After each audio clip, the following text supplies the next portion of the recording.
हम उससे दूर हो गए कितना अजीब है, शहरग से भी जो ज़ात ज़ियादा करीब है, हम उससे दूर हो गए।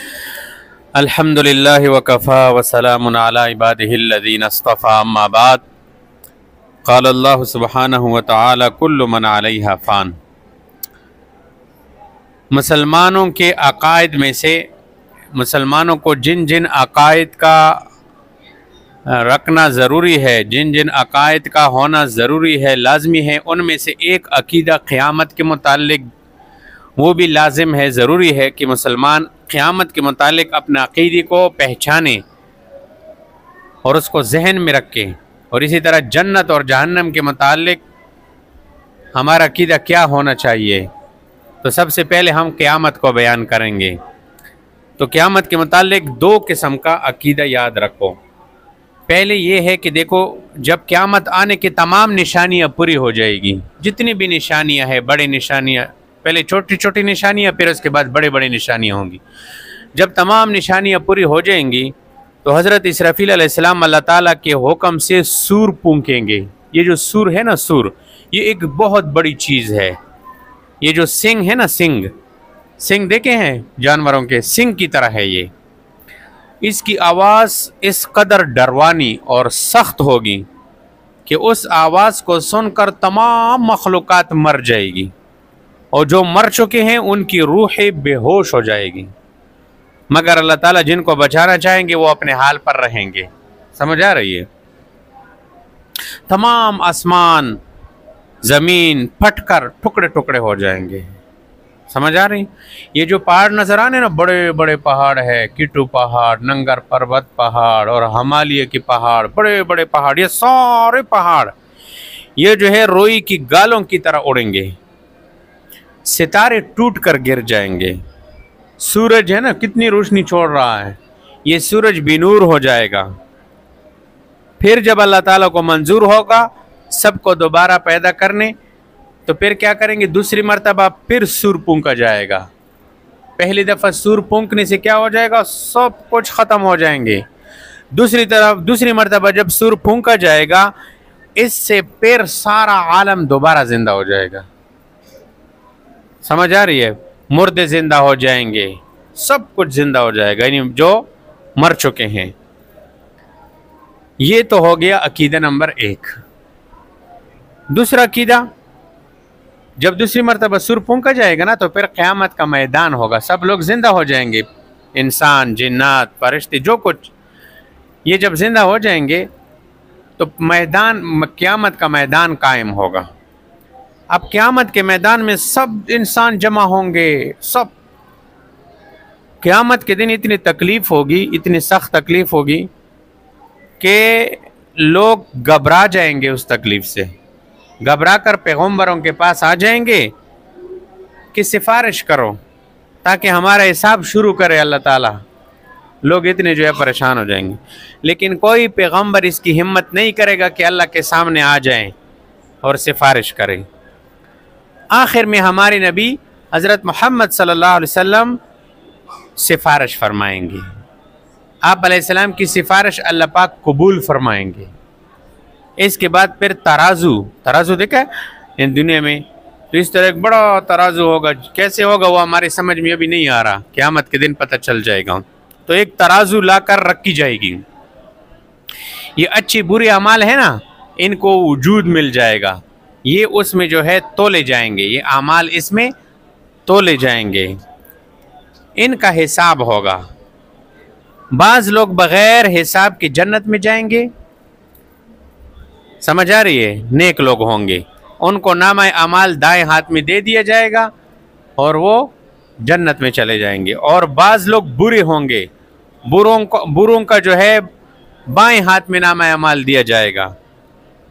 समझ आ रहे? एक ये होगा क़यामत के दिन, जब बुरों को नामा अमाल दाएं हाथ पे, उल्टे हाथ पे दे दिया जाएगा ना, बाएं हाथ पे, तो ये जब पुलिस रात पे जाएंगे, पुलिस रात जहन्नम के ऊपर एक पुल बिछाई गई है, इस पुल से कट कर नीचे जहन्नम में गिर जाएंगे।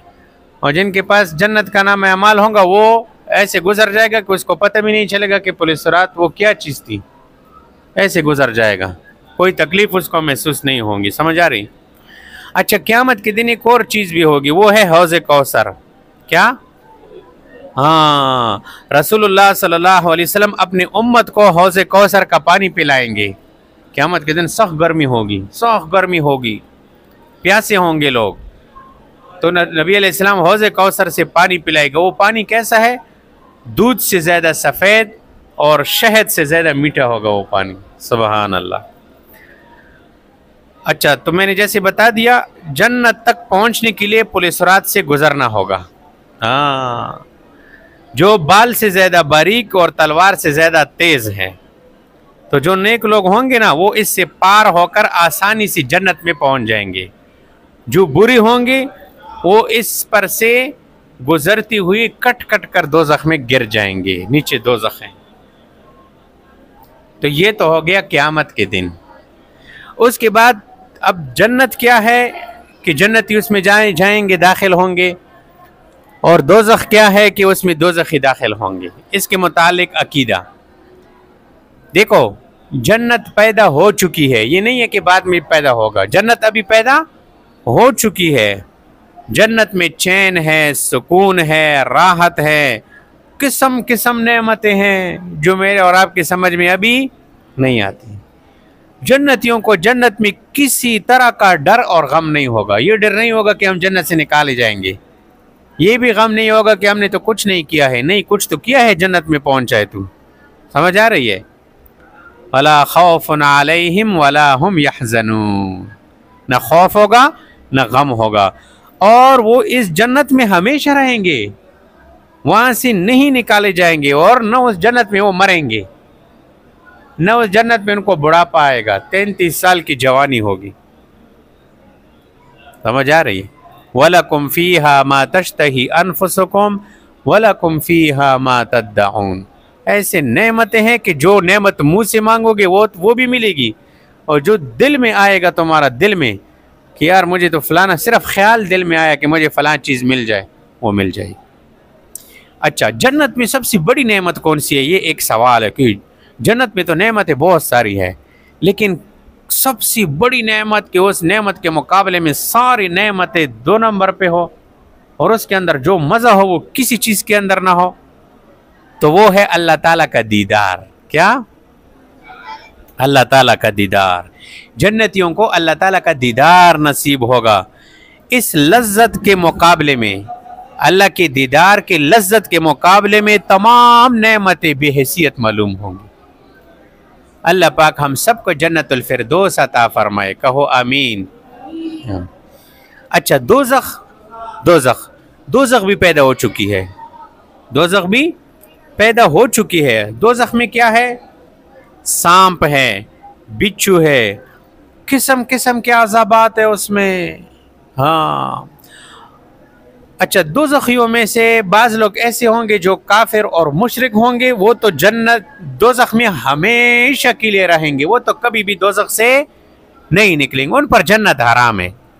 लेकिन इस दोज़ख में बाज़ मोमिन भी जाएंगे अपने बाज़ गुनाहों की वजह से, बड़े बड़े गुनाहों की वजह से।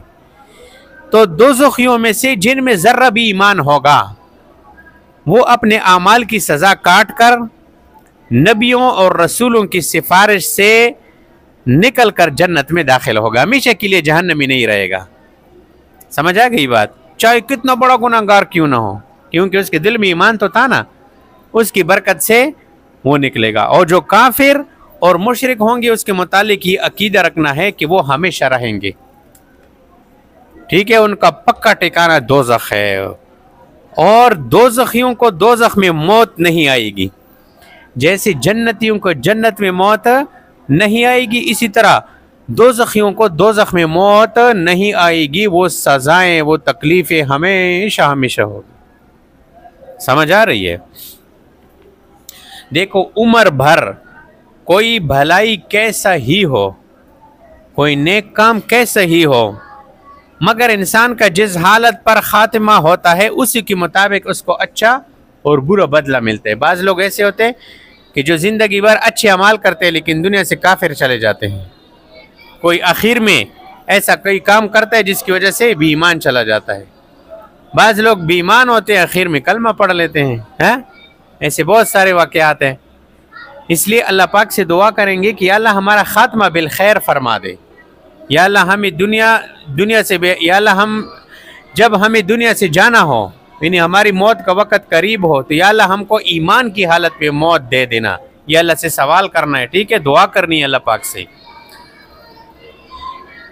आदमी उम्र भर जब भी कभी तौबा करे या कोई काफिर मुसलमान हो तो अल्लाह ताला के यहाँ इसकी तौबा और मुसलमान होना मकबूल है। समझ आ रही है?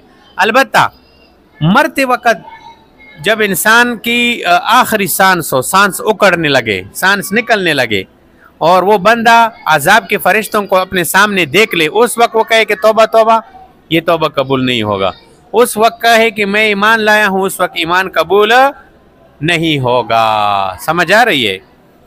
तो मौत तक डरते रहना कि अल्लाह मौत तक हमें ईमान पर सही सलामत रखे, हमसे कोई ऐसा काम सरजद न हो जाए जिसकी वजह से हम दुनिया से भी ईमान चले जाएं या तौबा के बगैर चले जाएं। समझ आ रही है? ये दुआ है, ये हमेशा पढ़ा करो। रब्बना ला तुज़िग़ क़ुलूबना बअद इज़ हदैतना व हब लना मिन लदुनका रहमह इन्नका अंतल वहाब। ये दुआ हमेशा पढ़ते रहा करो। हाँ, इंशाल्लाह इसकी बरकत से अल्लाह पाक ईमान की हालत में मौत दे देंगे। अल्लाह पाक हम सबको ईमान की हालत में मौत दे दे और बी ईमानी की मौत से हमारी अल्लाह पाक हिफाजत फरमाए। व आखिर दवाना अल्हम्दुलिल्लाहि रब्बिल आलमीन। बेशक तेरा मुजरिम हूँ, सियाहकार हूँ अल्लाह, बख्शिश का मगर तुझसे तलबकार हूँ अल्लाह।